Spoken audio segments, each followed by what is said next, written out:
പുലർച്ചെ 2:45-നാണ് ആഭ്യന്തര ടെർമിനലിലെ വ്യോമഗതാഗത യൂണിറ്റിലെ 3-ാം നിലയിൽ പൊട്ടിത്തെറിയുണ്ടായത്. ഈ വിഭാഗത്തിലെ ബാറ്ററികൾ പൊട്ടിത്തെറിച്ചത് മൂലമാണ് വൻ അഗ്നിബാധയുണ്ടായത്. ഇതേ തുടർന്ന് ഉയർന്ന കറുത്ത പുക വ്യോമഗതാഗതം താറുമാറാക്കി.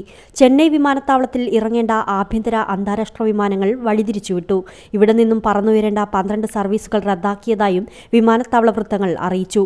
അപകടത്തെ തുടർന്നെത്തിയ അഗ്നിശമന സേന ഏറെ പണിപ്പെട്ടാണ് തീ നിയന്ത്രണ വിധേയമാക്കിയത്. എയർ ട്രാഫിക് കൺട്രോൾ റൂമിലെ ഉപകരണങ്ങൾ മുഴുവൻ കത്തിനശിച്ചു. ഗതാഗതം നിയന്ത്രിക്കുന്ന കമ്പ്യൂട്ടറുകളും കത്തിനശിച്ചവയിൽ പെടും. ഇതിനിടയിൽ വിമാനത്താവളത്തിൽ കുടുങ്ങിപ്പോയ 2000-ഓളം ആളുകളെ സുരക്ഷിതമായി പുറത്തിറക്കി. സംഭവസ്ഥലത്തെ സാഹചര്യങ്ങൾ വിലയിരുത്തി 8 മണിയോടെ വിമാനത്താവള അധികൃതർ വ്യോമഗതാഗതം പുനഃസ്ഥാപിച്ചു. വൻ അഗ്നിബാധയാണ് ഉണ്ടായതെങ്കിലും ആളപായമോ പരിക്കുകളോ ഇല്ലാതെ വൻ ദുരന്തം ഒഴിവായതിന്റെ ആശ്വാസത്തിലാണ് ചെന്നൈ വിമാനത്താവളം. എയർ ട്രാഫിക് കൺട്രോൾ റൂമിന്റെ കേടുപാടുകൾ തീർത്ത് വ്യോമഗതാഗതം സാധാരണഗതിയിലാകാൻ ഇനിയും സമയമെടുക്കും. ക്യാമറമാൻ ഷാജി കൃഷ്ണനോടൊപ്പം നദീർ അജ്മൽ, ചെന്നൈ, ഇന്ത്യ വിഷൻ.